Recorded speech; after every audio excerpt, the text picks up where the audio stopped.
umoya ongcwele phakathi kwethu. Haleluya. Ngibingelele lonke bazalwane. Amen. Ngiyabonga uNkulunkulu ngesibindi sikwazi ukusuka namhlanje. Haleluya. Angizile lokukhulu bazalwane ngizobonga njengoba ngisho isikhulu isinakala. Inkathi zifica bazalwane uyakhuleka zivele zehlinye imbezi. Leso sikhathi bazalwane umzukulu wami uye waya ekliniki. Ngafika sekliniki ke azakwazi ukubona. Sahamba saya kumkhulu siyokhuleka khona. Abazalwane bakhulu bofu. Mamzoni ngicela ungicele ukukhuluma naye. Bahamba ngifika ukukhuluma naye ngabeka indaba yami.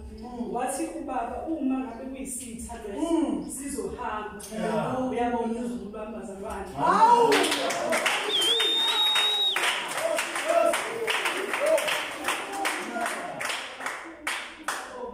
Ngizobonga uMlungu wami usebenza kuyena. uMlungu wami ngibona ukuthi angikho right, akathandi. Wawazi usukuma wambukhela umzukulu wami wayesikadokotela. Ngiyabonga kakhulu bazalwane. Akukho la ngayakhona amazophila akuyena. Ngoba ngisho ukuthi